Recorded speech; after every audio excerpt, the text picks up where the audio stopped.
Broadcasting live, it's America's longest running talk show on computers. It's Computer America, bringing you the biggest names in technology with guest interviews, new products, and your emails. Listen live at computeramerica.com on any device around the world.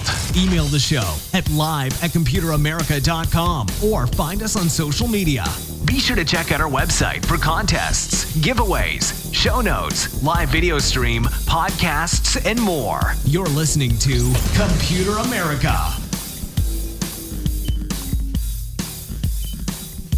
Hello and welcome into the Computer America Show. We are the nation's longest running, nationally syndicated radio talk show on computers and technology. Thank you for joining us. I'm your host, Ben Crossman, and I hope all of you are coming off of the long weekend happy, healthy, and ready for some Computer America. So yesterday we did not have a live show. We, of course, we're on break for Labor Day, and the weekend before that means that our last show was August 31st, and it's now September 4th, where I now get to say, hey, so long August, hello September, and man, this year is flying on by. So with, let's go ahead and get started. So today on the show, we have a couple of things, including our guest today. So our guest is going to be Mr. Cory Galliher. For longtime listeners, should be no stranger, but he is, of course, our resident computer game and just, video game correspondent. He hails from Popzara, also works for the Well-Read Mage and a number of other publications. Very informative and a lot of fun to talk to him. So we have that. Also, computeramerica.com. Want to mention that. That's where you'll find everything from the show notes to links to any articles, videos, anything that we talk about today, which will be pretty important because, hey, we're going to talk about video games and other such and other things you'd probably want links to. While you're there, also check out the social media contest brought to you by Logitech and the live video stream, which you can also find over at twitch.tv/Computer America, along with the chat room, if you feel so inclined to chat with us. All that and more at computeramerica.com. Now, let's go ahead, bring on our guests, get this conversation started on Gamer Tuesday, where we talk all things video games. And hey, Cory Galliher, again, Popzara magazine, and many other publications. Cory, thank you for joining us here on Computer America. Thank you very much for having me, Ben. It's great to be here. Actually, one second. I hear you. I think I do, but there we go. I'm sorry. Here we go again. Cory, thanks for joining us here on Computer America. I said, thank you very much for having me, Ben. It's great to be here. There we go. Perfect. So, yeah, and happy that you could join us. So let's go ahead and start with a bit of your background. I mean, why did you decide to get into video game journalism and just, why video games? I grew up playing video games. Actually, I was a military kid, so I grew up all over the place, overseas. A lot of my childhood spent in Spain, Puerto Rico, Cuba. So, moving around a lot. I was always the new kid at school. Had a rough time sometimes, but what doesn't change? Video games. So I grew up with them, been playing them forever, still play them now. Just kind of part of my life, And as for why I get into writing, I mean, some people are good at sports, some people are good at fashion. I'm good at writing. So I decided to put my talents to use doing what I love, which is playing games. Very, very well said. So, yeah, and you, of course, you write many reviews and articles. So later on in the show, we're going to do some review work. But I think in the first part of our conversation, we're going to focus on, the latest in computer news or at least gaming news, because there have been a few things that have been going on. And while we were kind of starting the show, I was perusing this one article. I'm not sure if you're a huge fan of speedrunning, Cory. I am familiar with it, but I haven't watched a lot of it myself. Yeah, so speedrunning, for everyone out there who's a little in the dark, it's the idea that you complete a game as fast as possible. You can complete a game at, to 100% completion, as quickly as possible. Like, there are many different kinds of speedrunning that they kind of set their own rules and set a goal. And it's it's understanding a game, not just the mechanics of it, but even to the point of the coding of the game and how it functions, and really understanding every aspect of it so that you can get the most out of it. And I was just reading an article, you think that in a lot of cases it's newer games, but turns out someone just figured out the last known secret to Doom 2, which I think was released like 15 years ago. And it took, 25 years ago. And they just figured it out today and how to get the last achievement. So it's a very interesting article. Like, it turns out that there was like a secret teleporter. Everyone knew it was there. They could see it. They could interact with it, but it never did anything. And it turns out that someone today just figured out that if you have an enemy knock you back into the teleporter instead of you walking into it, then it teleports you and you get the whole thing completed. So again, it's just 25-year-old games and they're still letting up their secrets. It's very, very interesting. So, hey, but speedrunning aside, that's a whole nother topic. Cory, since you are our guest, I'll go ahead and let you choose our first topic because there are some good ones. There are some good ones.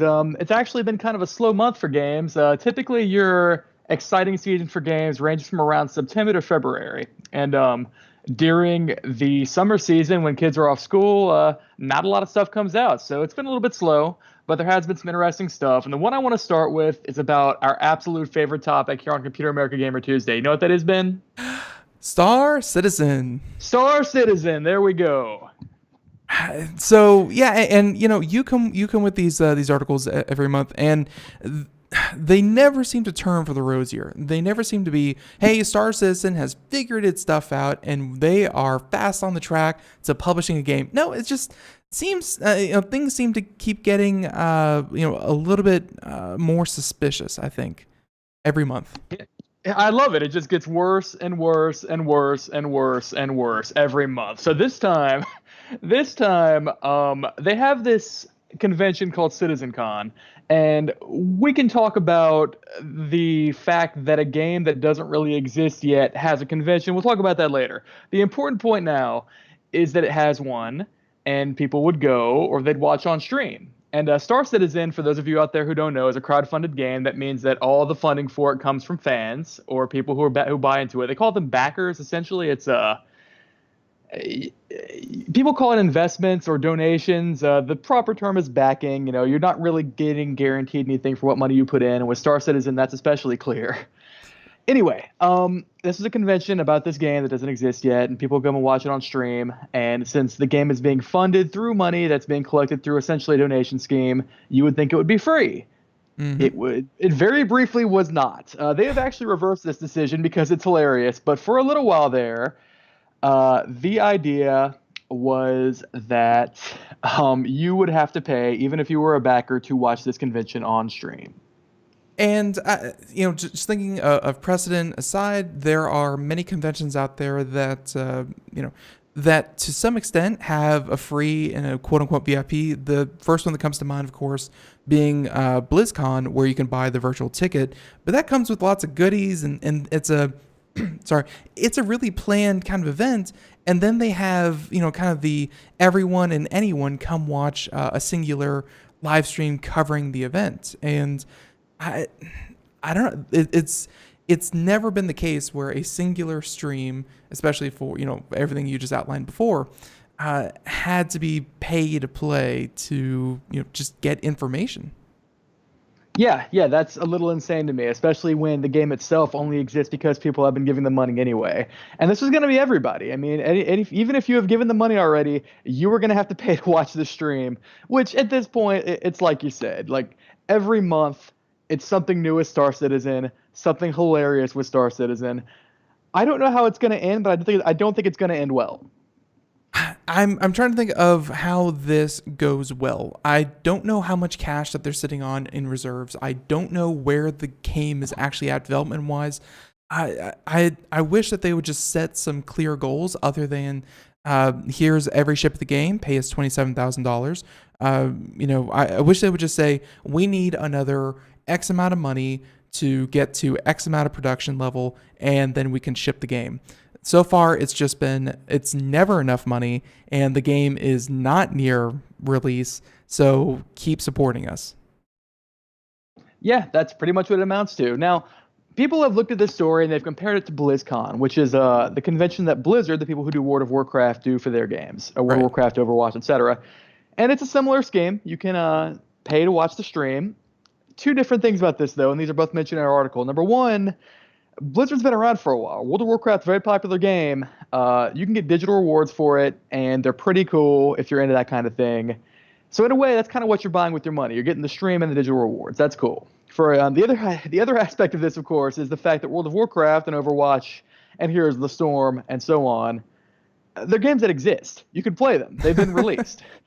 In many cases, released for years. Blizzard consistently puts out not even good games. They put out games. That's big. So, no, in this case, I think it was pretty undefendable. Even your Star Citizen fans who tend to have this kind of almost cult-like mentality about the game where they deflect any criticism of it, even they weren't having any part of this. So that's actually been walked back with the caveat that Chris Roberts, the man who runs Star Citizen, essentially runs CIG, Cloud Imperium Games, who are making Star Citizen. He said that it'll be free. He essentially said it'll be free, but it'll be a lower quality show because you're not paying for it. See, and that's kind of what BlizzCon was, where you pay for it. Yes, you get the digital goods, and those, to a lot of people, if you played all of Blizzard's games, a lot of people found the cost justified, and they bought it. But you also got things like actual, let's see, there were like developers panels, there were Q&A sessions, there were like things that you wouldn't be able to access because obviously a singular stream, one stream, would not be able to capture 8 different events happening at the same time. So the digital ticket, quote unquote, was there to kind of give you access to everything at your leisure. You had access to different video clips that they didn't really upload anywhere else. I mean, just saying $20 access fee for a singular stream, I don't really know how. Yeah, like I'm trying to think, how would they put a $20 access fee for, I don't know how many people would pay for it, and how would they put that money so that it's a higher quality stream? Are they going to buy a better camera? Do they not have a camera? Are they going to I don't know, pay people to be spokesperson? Like, I don't understand how they are saying without this $20 we're going to have a worse time. What are they missing other than just, hey, we're missing a couple of your dollars? Give us those. Yeah. And you know what, Ben? I don't even know how to answer any of the questions that you put forth or that are kind of associated with this. I just know that every month we got to laugh at Star Citizen. It's kind of like a thing that we do now. Okay. I am more than comfortable doing that. It is, I think it's one of the best money sinks that you can have because it's an infinite pit. It is a black hole, and it's very interesting to watch, just like a real black hole. So we're gonna have to drop it there, but I will say, Star Citizen, if anyone out there from the team is listening, we'd love to have you on the show and really clarify this up because month after month, as much as we like to, I'm sure a lot of people out there, ourselves included, would love some answers to this kind of stuff. So, we'll see where that goes. So CitizenCon, I'm sure that's going to be the events of the season. Let's go ahead, swap stories on over. I'm going to get to where I'm going to pick the next one. And this has been something that has Okay, so for the past couple minutes, I've been racking my brain about why this doesn't make sense. And then over the past couple of years, people have been calling for it, the idea of the Olympics, the epitome of competition in the world. It's where athletes from every country, every region compete to see who is the best at, and here's the part that kind of gets me, mock war games. Like, the Olympics was a way for countries to really say who was the best by putting forward their best people. And instead of killing each other, as people are wont to do, they threw javelins at, to see how far they could throw. They did shot put. They wrestled. They tried to show their combative prowess, in a non-lethal format. And the Olympics, hey, it's a great tradition, good for that. But this one article, I linked it to you, Cory. There's going to be a link in the show notes, everyone. The Olympics chief, I guess it's the head of the Olympic Committee, says that video games will not be allowed because they are too violent. And so, initial reactions, of course, Cory. But what do you think about? Well, let's start this conversation with esports, electronic video game sports. Esports, are they analogous to a true competitive event? No, of course not. Really? No, of course they're not. That's ridiculous. Also, as far as Olympic games, video games go, I mean, we have Mario and Sonic at the Olympic Games already. We could just play that. Yeah, that's true. We just have Wii Bowling and just call it a day. But no, but what I want to say is that, of course, a lot of people would compare esports to regular sports because there's a team aspect. It's not a physical aspect, but there is a mental strategy, that kind of thing. But you're just coming right out the gates and saying, what wrestlers do is in no way similar to what someone who's really, really good at Quake does. I mean, there are numerous reasons that I would put forth for why I'm saying this. One of the big ones is that who, for instance, controls wrestling? Who controls fencing? Who controls football? Who controls soccer? We have established rules for these things. Whereas with, say, competitive Overwatch, we've got Blizzard. Blizzard maybe one day says, we're going to nerf this character. We're going to nerf this gun. We're going to buff this character. We're going to buff this gun. So in a way, there's almost this sort of lack of parity with an esport, if you ask me. That general oversight. Like nobody says, nobody suddenly says, hey, we're going to nerf passing in football. You're right. These sports have had a lot of time to develop. I think that there are still rules being changed every now and again. I know that, especially with things like, I know football is not, or American football is not an Olympic event, but, rules are still being changed on a, year-to-year basis. But I will say that, to your comment about, we have Blizzard and we really don't have like an overarching, I keep wanting to say IGN because I'm looking at their logo. Not IGN, but there was in esports, they ran Halo tournaments and stuff like that. And then they were purchased by Activision. MLG, there we go. MLG was to be kind of that overarching, what is competitive, what is healthy for a competitive sport. And they were purchased by a private company and, kind of use their namesake to, kind of do whatever it is that they do. I think that video games can be competitive. You're right. There's not that committee kind of mentality, but we've seen the committee mentality fail in traditional sports as well. I mean, that alone shouldn't be enough to kind of disqualify, what is competitive. Right. Absolutely. Now, the thing is, though, and this kind of relates to the point that we're about to get to as far as esports being the Olympics, because of why this guy talked about, why the chief of the commission talked about it, which is that, esports just are not real sports. I mean, we can talk about it on a theoretical level all we want, and we do that a lot when we talk about whether or not video games are art. But when we talk about these things, what we need to consider is what the mainstream, what your average man on the street thinks about them, because that's what's going to affect these things. Your man on the street might not know what Overwatch is, but he definitely knows what the Olympics are, for instance. So when we talk about, say, competitive Overwatch and, say, soccer in the same sentence, and we say they're both sports, right? I don't think that works. It may work on a theoretical level, but on a practical level, it's part of the reason why, people don't tend to take esports very seriously unless they themselves are gamers, people who play games. I don't try to avoid the term gamer where I can, but you know what I mean. So in this case, with this story, I mean, what we're talking about here is you've got let me see what his official title is. I believe He, he's the president of the IOC, the president of the International Olympic Committee. And what he says is that he's not interested in having video games in the Olympics because they promote violence or discrimination. He says they're killer games. That's his quote. And he's concerned about the violence in them. And when you play something like Overwatch, I mean, I don't think Overwatch is particularly violent. There are guns, sure, but there's no not real graphic. blood. It's not graphic, not at all. but it's pretty it's violent, but it's not graphic. So it's a very toned down kind of violence. It's as violent as something like paintball, really, if you think about it. Yeah. And this brings up that issue again, where this is something I've written about for the Well-Read Mage when I write about video games, kind of a more philosophical take on it. Mm-hmm. And one of the things I said a few months ago when I was writing of the series that I work on over there is that the people who make decisions about video games from a policy standpoint or in decisions like this as far as whether games should be in the Olympics, they're not the people who play video games. And you don't see that very often. The people who make decisions about movies, they've probably seen some movies. About books, they've probably read some books. But when we have people making decisions about video games, about whether they should be banned, restricted, allowed in the Olympics, they probably wouldn't know a video game if you put it in front of them, to be honest. And that's something we see a lot with this hobby specifically. So do you think that there should be, if the two should not be blended? Obviously, sports and esports, there are some very key differences. And while they both can be very entertaining to watch, they both can be very competitive and team sport oriented, what have you.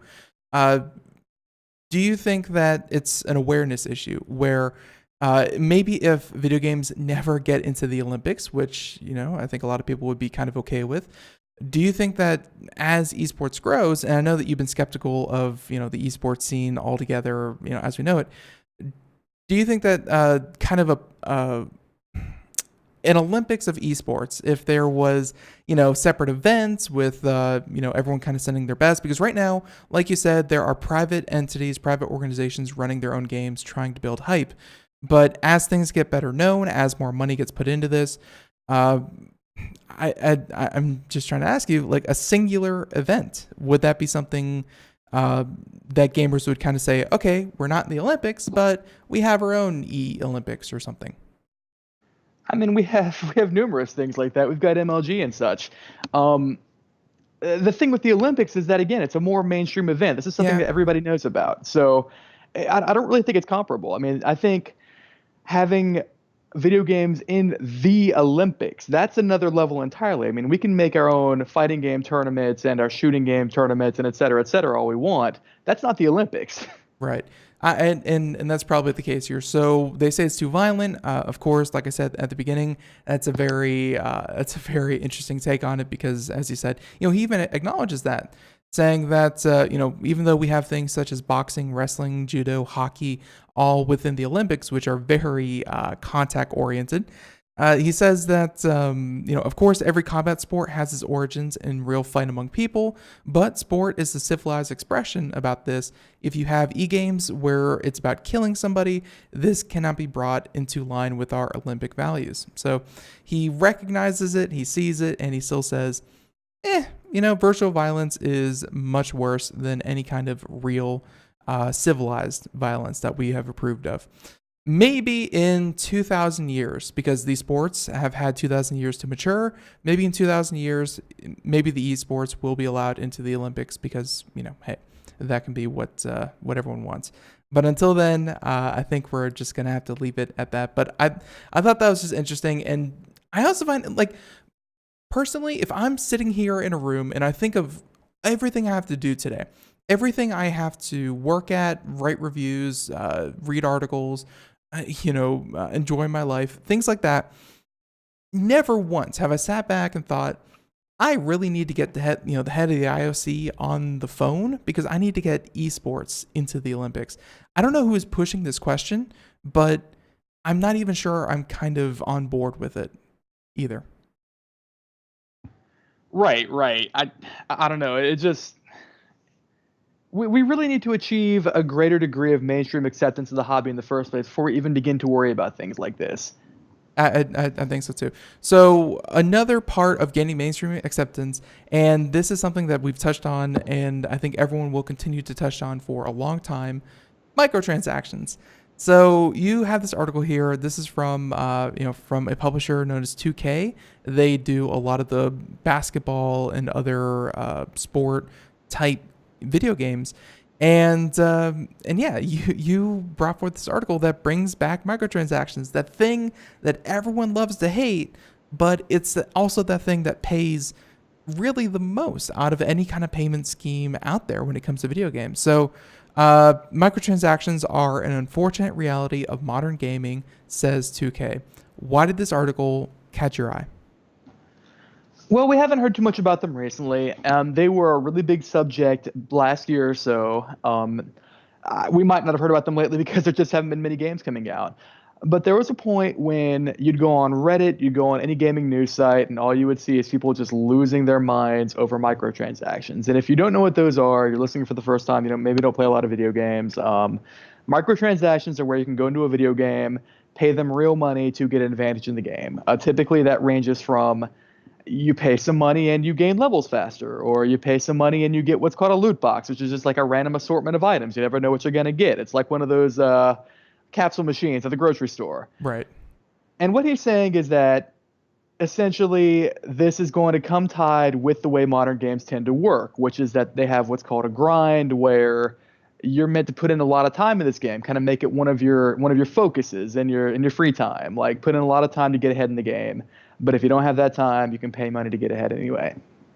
Now, that's an interesting point, because when people complain about microtransactions, I don't think that's the kind of thing they're complaining about. We've actually seen that kind of thing for years now, years and years. The first game I could think of that really struck me as having those would be Dead Space 2. And that came out in 2011. So it's been a while. Even before that, I think Tales of Vesperia had the same thing back in the Xbox 360. So from this perspective, I don't think this is what people are upset about. They're upset about the loot boxes. Yeah, and so this is obvious, and I actually, I'm mistaken. I've read the article a bit, and this was a related article we had that I thought came after.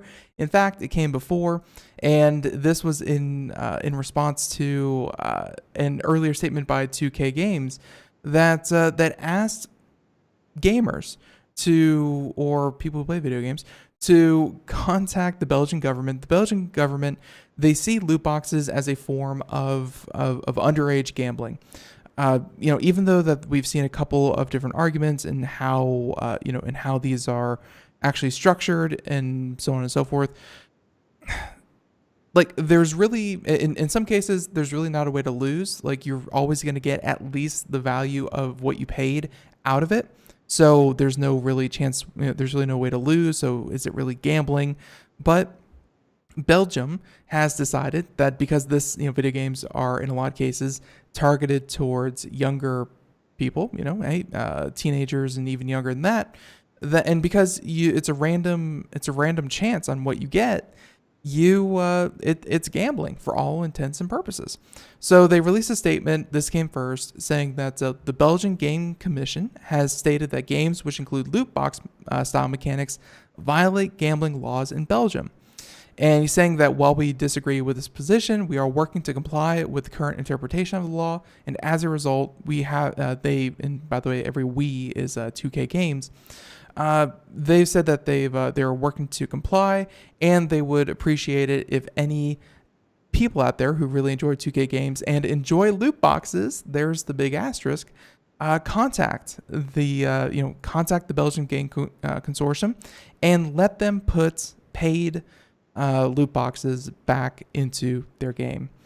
And that's why they came out clarifying with the statement saying that they are an unfortunate reality of today's current gaming industry. There is an alternative to this, and this is something that, speaking of Blizzard, they've already done with Overwatch and Heroes of the Storm, and I think Hearthstone, where instead of gambling, they tell you what's inside of it, what your chances are of getting it, and in some cases just took the random element out completely, and instead you pay for these things as you kind of want them. There's no random, maybe I'll get it, maybe I won't. I mean, do you think Belgium's ruling, because obviously we've seen game companies change the way that the games are made fundamentally, do you think that Belgium has the right way of it? Because, whatever is currently happening doesn't mean it's the right way. So do you think something like this could happen? Because we saw court cases in, I believe, Hawaii and in Washington State also, try to draw these same lines. So I have two thoughts about this story. The first one is the fact that 2K Games, a multi-million, if not billion-dollar publisher, is asking its paying customers to contact their local representatives on their behalf. That blows my mind, honestly. That just blows me away. You guys don't need the help. Our relationship ended when I gave you $60 for NBA. And in a lot of cases, I feel like calls to action are okay, and they can happen for large organizations like 2K. It's just they shouldn't be so self-serving. They should be, go donate blood, go do this, go do that, or net neutrality, blah blah blah. This though is very self-serving. So I don't know. Everyone, music in the background means we'll be right back. More Cory Galliher, more Popzara, more Gamer Tuesday. Everyone, stay tuned.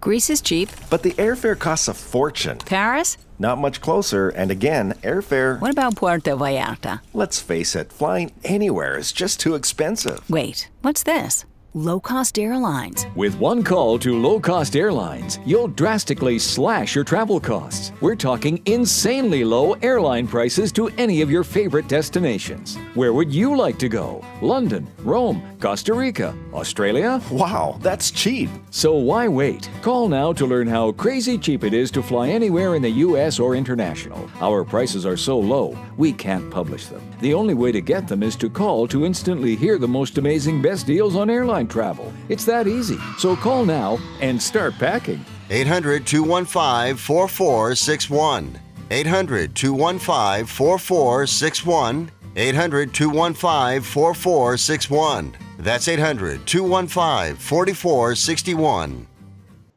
We are all Brother Wolf. 10 years ago, a group of locals banded together to create positive change.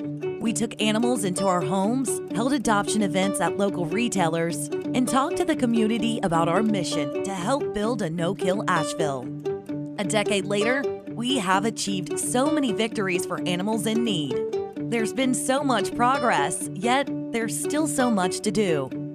As part of our year-long celebration, we encourage you to become a member of our special Compassionate Circle program. With a monthly donation of $10 or more, you will have behind-the-scenes access to the work we are doing at Brother Wolf. Our goal is to reach 1,000 members because we receive no government funding. Working together, we can help build and sustain no-kill communities. Learn more at compassionatecircle.bwar.org. We are a 501c3 tax-deductible organization.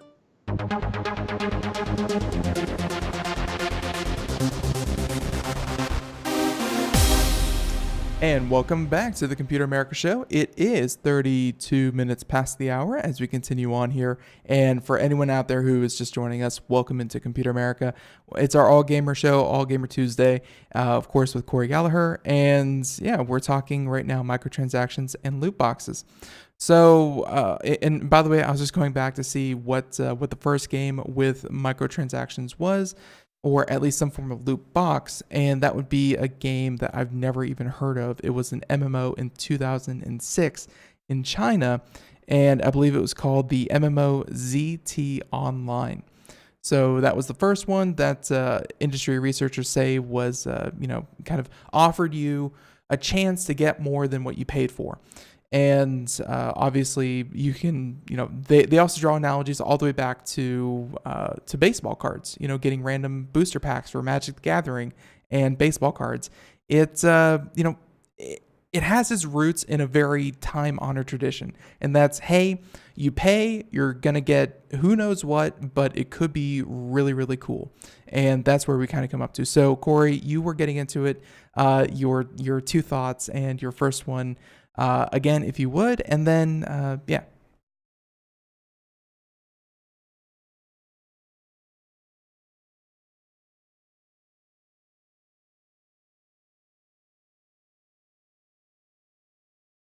Right.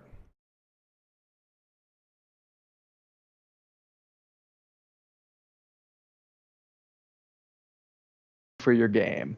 And especially with 2K games in particular, I mean, it wasn't long ago when 2K games was incorporating online passes to try to punish people for buying used games. We are not friends. Sorry, 2K. In terms of calls to action, I can see some industries where that might work, but generally speaking, I think it's a fancy way of a very popular tactic these days to get people to pay more for less by getting like packaging in good feelings. Yeah. Like your organic coffee, it doesn't really matter that it's organic because it tastes different, probably not, but you feel better because it says organic on the label, things like that.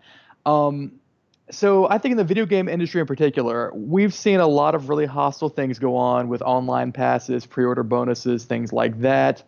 I don't think it's as bad as your average video game playing person online will say it is, but I really don't think we're in a position right now where there's a comfortable enough relationship between publishers and customers that they can ask people to do this. Right. And not face ridicule for it in any case. My other thought, one of the things we talked about before we went to the break is that the people who make decisions about video games at a high level with policy, with laws, et cetera, they are not the ones who play video games. They're the ones who've heard about it from – they typically think they're toys for kids is what this boils down to.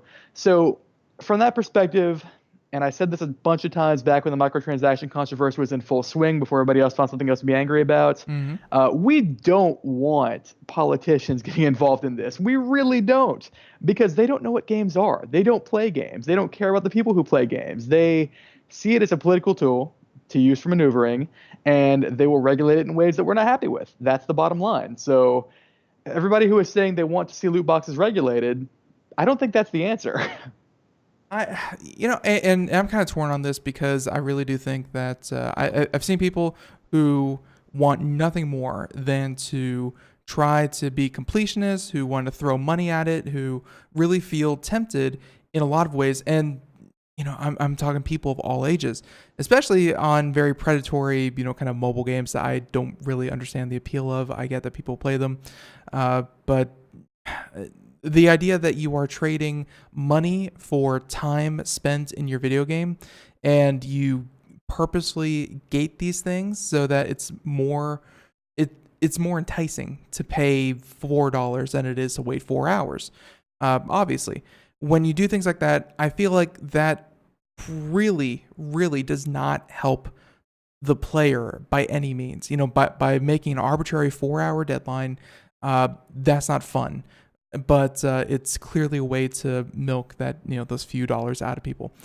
I would love to see practices like that regulated by people who understand why that's wrong. It's not wrong that they want to put 4 hours in. If they want to make you wait 4 hours, perfect. Make everyone wait 4 hours. If they want to put 4 hours in and then say, hey, for $2 you don't have to wait, that is predatory. If there's no other reason than to say, hey, we can, you can give us money if you want to, and you really, really want to. I wish that was regulated, but you're right. The people who would do who would actually draft up the law probably wouldn't be doing it for the right reasons. So there's that. 2K in general, overall, what they're doing here, I think loot boxes in their current state, they're not where they need to be. It's a practice that was invented a couple of years ago. Like many things in technology, not just in video games, but many things in technology, laws take time to catch up to the practices. And what we have seen acceptable in the past is not what is going to be acceptable in the future. Loot boxes in general, I believe, are going to be one of them. They are, quietly, very, very quietly, I think they're going to fall out of fashion. They're going to fall out of favor. And just straight up buying things that you want, cosmetics that you want, or earning things and accelerating through some kind of paid avenue is going to be the more preferred way. I think that's what Fortnite does. I think they're fast on the track to earning $2 billion this year. And I think you just straight up pay for what you want. You don't actually, kind of randomize anything. Fortnite definitely does have loot boxes in the form of, I think they're called loot pinatas, but I'm not sure if that applies to the Battle Royale mode or just the Save the World mode. The pinatas are simply for like when you're in the game and they drop random stuff. The pinatas are not, I believe, they don't have collectibles. They have these things called battle passes and season passes, and you kind of work your way up to rewards. But I think you can just buy all the rewards straight out. Like I don't think there's really any random event going on. I'm not sure. I honestly haven't played a whole lot of Fortnite Battle Royale. I was kind of over that particular type of gameplay back when PUBG came out, dropped a lot of hours into that, and got my fill. So it's hard for me to say. Right. I'm just pointing to to a popular game that's doing very successful and does not have these elements of chance in them. And for Belgium to take this line, I really do think it's going to be there's going to be more and more backlash to the idea that things have to be random, things have to be incentivized. You have to tickle that the compulsive gambler's brain to earn any money in this industry, because that's not true. People are more than willing to pay for things that they enjoy. I mean, cough, cough, Star Citizen. Even if it's, even if we don't get it, they get it. So I love paying for JPEGs. They're great. So there's that, and I think we're gonna wrap up the whole microtransaction thing. Obviously, I think we're both kind of on the fence, but it is what it is. So let's go ahead, move on from there. And this next article, this came out I think about 2 weeks ago, a little bit under that, and we didn't really get a chance to kind of discuss it on the show, but I did want to bring it up again, and it's the idea of a console. And a console has traditionally been a pretty steep investment for its player base. A lot of people, they buy a singular console for any generation. They're either PlayStation or Xbox, and then if they're fancy, they go out and get themselves a Wii or a Switch or the Nintendo one. And in other cases, sometimes they're able to buy both, and that's great.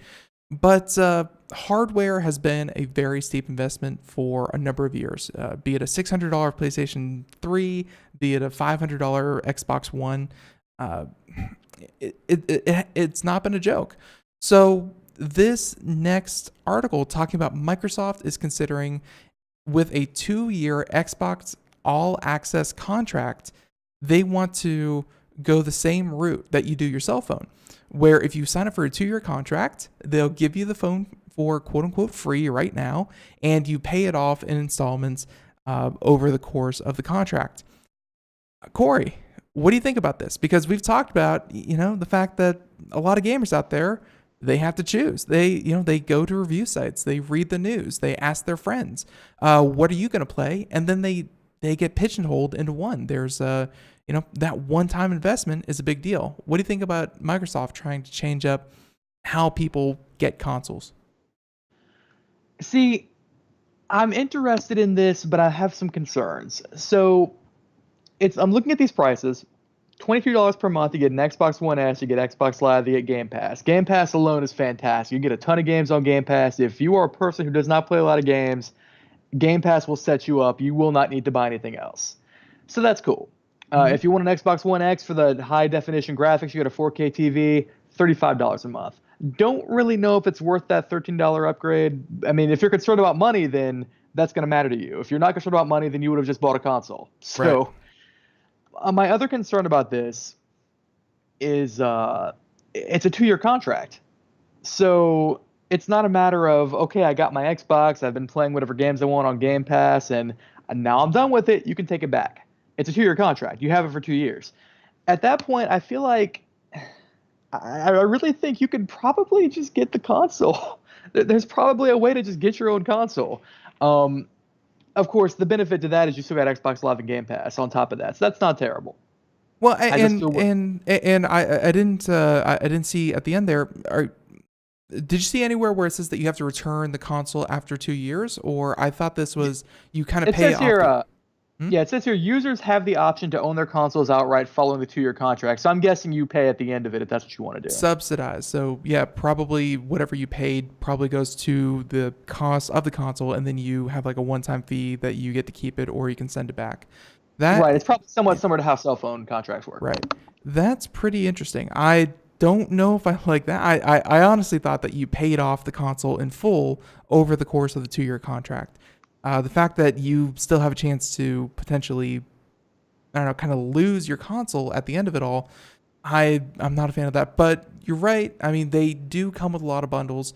$35 a month. The best Xbox console you can get with the Games Pass, Xbox Live, which I still don't know why we have to pay for that. But all that and more. The prices seem pretty good. If you don't have a budget really, or at least you don't have that lump sum to really invest yourself into a video game, this seems like a pretty good option. And that 2-year life cycle, from what we've seen, the Xbox One only had like a 1-year life cycle, and now we're on like the Xbox One X, which is like another year, and we're already looking at the next generation of console. If they keep coming out with hardware that fast, it's not like an Xbox 360 that had 8 years of reigning dominance. If they keep coming out with hardware this fast, I would be completely okay with doing this. I'm not so sure myself. I really comes down to how it works in practice. I'm interested to see how this pans out, if people actually end up paying for it and if it's successful, because I don't think we've seen something like this happen before, even with much more expensive consoles. You might recall that the PlayStation 3 was, as they said at E3, $599. So with that kind of thing, yeah, I might think about it. The other aspect of this that concerns me a little bit is you have the option of owning your console outright. Now, what does that mean as far as the console's reliability goes? What happens if your console breaks down? What happens if, I don't know, your dog jumps on it and it scratches up some discs or something, or it breaks the disk drive or whatever? What happens then? I'd be concerned. You might recall back when the Xbox 360 came out, they had a really bad rash of cases where it would encounter what's called the red ring of death. The console would die. Yeah. It would die. It would die often. And trust me, I had a number of friends that would wrap it up in towels, turn it on, and let it bake itself. There were a lot of home remedies for it, but you're right. A lot of people had to send it back and pay a lot of money to get it fixed. And I'm sure that if anything were to happen to your console, I don't see anywhere here that they that they sell insurance, but I'm sure that you would have to pay for it if it's your fault. Because you do not own your console outright, you would have to pay to repair your console. So, right. The only console I've ever had dead in arrival, by the way, was an Xbox One. So I'm naturally somewhat cautious about this. I'm interested to see what Microsoft is going to do with this. Microsoft, in a lot of ways, and this is not just gaming, but in their business sectors kind of deal, they also want to sell PCs that you pay monthly for. You essentially lease them, and you can upgrade or downgrade at any time. But essentially, it's the idea of Microsoft as a service. It's Xbox as a service. You, instead of buying the cable company, you're just paying for cable. I think they're trying to open up another point of revenue because they see the writing on the wall. They see that people don't like these lump sums, and they're trying to adapt their business model to be, like I said, a service. I don't see anything wrong. That's the worst part. It's like, I don't see anything wrong with that. I know a lot of people who would be comfortable paying for this for 2 years, sending back their console, and moving on with their lives. It's they're not nostalgic, and they don't have to own the console themselves. Yeah. And I'm not immediately turned off by the idea even. I think it's an interesting business model, and I'd be interested to see if it works. If it does, we can expect to see a lot more of this, and we can expect to see somewhat less, probably less generous forms of this in the future too. Yeah, that's certainly the case. So that's how the game industry tends to work. Something is great, and then somebody else sees it and says, we could do that same thing, but be a little bit less, nice about it, and continues on and on and on until you're buying loot boxes. So absolutely. So there's that one, and I agree that if this works out well for Microsoft, again, this works in with Microsoft's all over kind of strategy where they their strategy with PCs, by the way, was that if you want to buy the best of the best, you pay a lot of money, you send it back after 2 years. They take that 2-year-old used to be best of the best, refurbish it, knock it down a notch, sell it to people who want the medium tier. Save it for a year, send it back, to refurbish it and sell it to people who want the bottom tier. It just means that, hey, if you want the bottom tier, if you want to pay $22 a month, you're getting an Xbox One. If you want an Xbox One X, you're paying $35. And it just means that the people who are willing to pay more get the best. And if you don't need the best, then there's still going to be an option for you. I like it. I hope. Yeah. I will also say that having played both an original Xbox One and an Xbox One X, I think adding almost another 50% onto that subscription price, that's ridiculous. It is not that much of a jump. The Xbox One X came with a lot of promised features. It came with HDR, I think. It came with 60 FPS, I think it was promised. I mean, the Xbox One X promised to be everything I guess the Xbox One was promised to be, graphics-wise. It's certainly better than the PS4 Pro to PS4 jump, but I still don't know about all that. Okay. All right, so there's that one. Let's go ahead, swap things over, and regardless, we're gonna hear more about that if it does catch on. Let's go ahead and talk about. Let's see. I believe we have this next one from Valve, and Valve, if you don't know, the running joke is that they used to make games and now they just make money. So yeah, you have this article here from Comic Book. Comic Book WWG. What's up with this article? What about Valve? Because I thought Valve doesn't make video games. I thought they just updated Dota and printed money. Well, if you're new to video games, that whole ecosystem, Valve runs what's called Steam, which is basically kind of an online store / library service that if you play video games on the computer, you probably use Steam. It's almost inevitable. Right. And they make a lot of money from this. They take a cut off the games sold on Steam. They run servers on Steam. They run a couple games themselves. Counter-Strike, Defense of the Ancients 2 or Dota 2. So yeah, they do really well for themselves. I would say probably the most successful company out there as far as video games go. Now, one thing I didn't mention is that they run games. They don't necessarily make any new games. They had a really popular first-person shooter series called Half-Life back in the day. The first Half-Life was basically the prototype for the shooters that we have today. Mm-hmm. Really influential game. Half-Life 2 ended on a cliffhanger. Haven't seen anything from it since. And Half-Life 3, never coming out, has been a joke for years and years and years.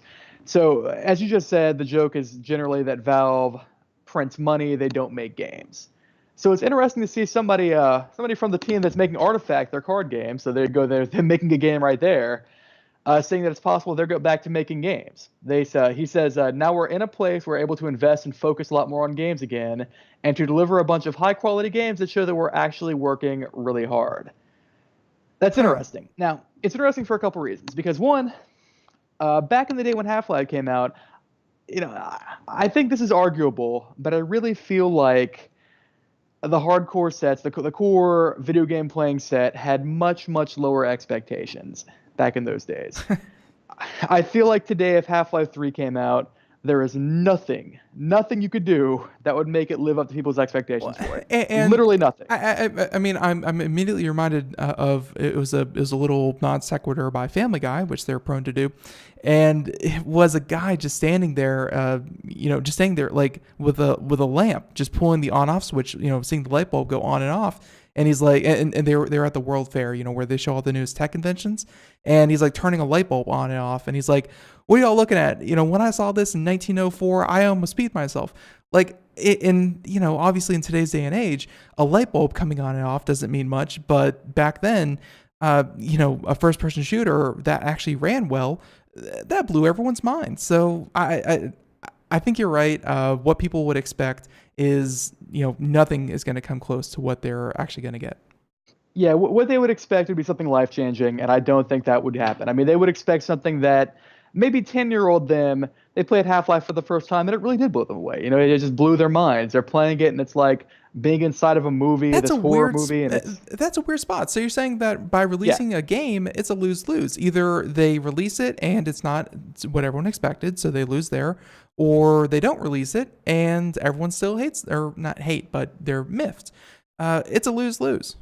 And if you think about it really hard for a minute, why would they release a game? To make money? They don't need to make money. They're making money. They're making all the money. All the money in the world is like floating around Valve. It's like an orbit, like a money moon at this point.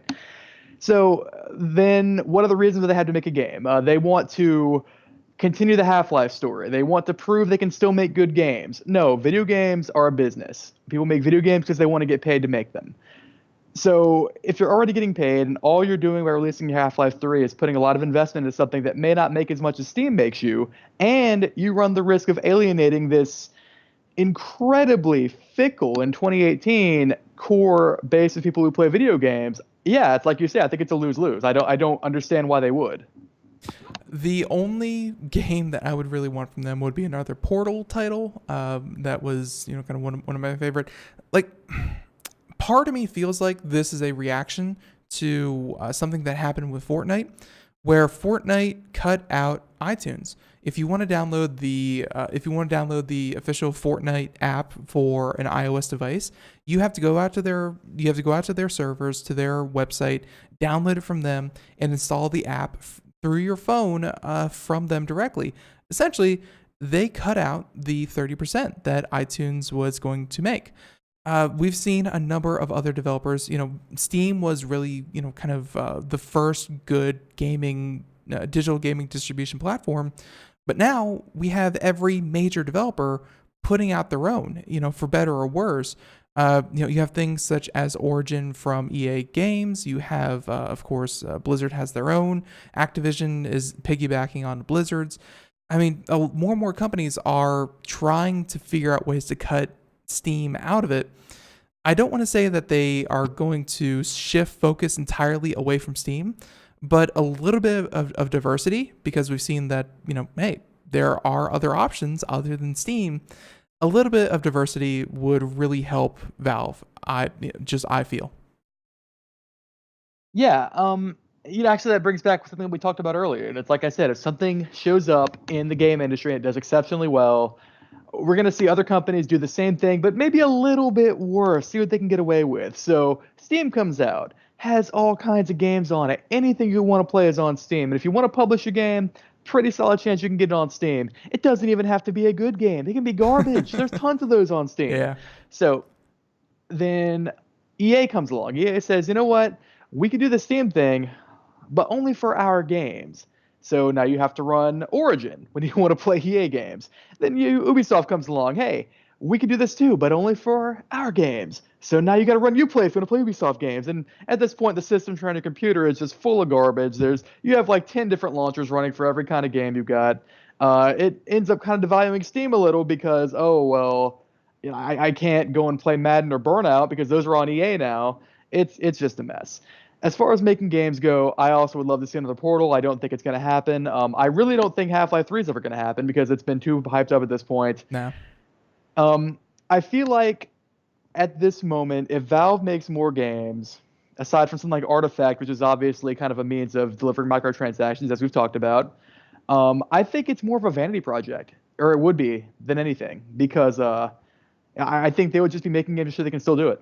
Yeah, they have really, by any other company standards, and I think for one, the size of Valve, like we think Valve is some huge company. I want to say they have like 260 employees, which is a lot, but it's not earth-shattering a lot of employees. For what they do, for the organization that they run, keeping Steam up to date, keeping it running smoothly, and updating Dota 2 and Counter-Strike and doing the competitive scenes for those, a company for the size of Steam is doing pretty well regardless. Making games is not going to be top priority. It's just, as someone who plays video games, I hope it's priority 3 instead of priority 0. So, right, and this is also one person who, frankly, I don't think I've ever heard of him. One person saying one thing in one article. Yeah, I don't know how seriously I can even take it. Right. Well, we can certainly hope. Hey, Cory, we have like 2 minutes left. If you want to run through some games that obviously, like you said, we're coming out of the dry spell when it comes to video game releases. But if you want to count off some games that really drew your eye over the past couple of weeks, we can kind of end on that. New game releases. We got some big ones over the past week or two.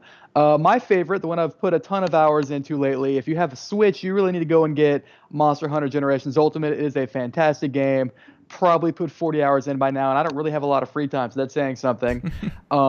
Stuff that released today, if you are playing games on Steam, as we just talked about, and you really should be, on Steam, PS4, I think Xbox One has this too. Dragon Quest XI, newest entry in a very long-running series. I've heard a lot of good things about it. Got a copy myself. Haven't tried it yet. We've got Zone of the Enders, the second runner on Steam now. It looks fantastic. Originally a PS2 game. Now it's on PC. It looks 1,000 times better. A game that I think you're interested in, Ben, probably, is going to be Destiny 2 Forsaken. Comes out today. I have heard a lot about that. I have heard about the servers crashing under the crippling weight of people clamoring to get in and play it. Good reviews. Cade 6 dead. Spoiler, of course. But the whenever there's like, that's always been one good point about Destiny 2 is that when there is content, it's a great game. So it's a great time to pick it back up. Cory, I'm gonna leave everyone with if people want to find more of your writings, musings, or your thoughts and ideas, where can they go? Well, if they want to read game reviews, they can go to popzara.com, popzara.com. If they want to read more philosophical / thinky stuff, they can go over to the Well-Read Mage. That's the Well-Read-Mage.com. I have a column there. It's been on hiatus for a bit. There's plenty in the backlog for you to look at if you feel like doing that. All right, perfect. So everyone head out there. We have links to it in the show notes. Cory, until next month, thank you so much for coming on. Very, very fun conversation as always. And everyone, thank you for joining us here on Computer America. Be sure to catch us here tomorrow. Check out the calendar real quick. Tomorrow on the program, we have Mike Cermak, Open Mic Night, as is known. And very, very fun conversation there as well. Everyone, until next time, have a great day. Thank you so much. Bye-bye.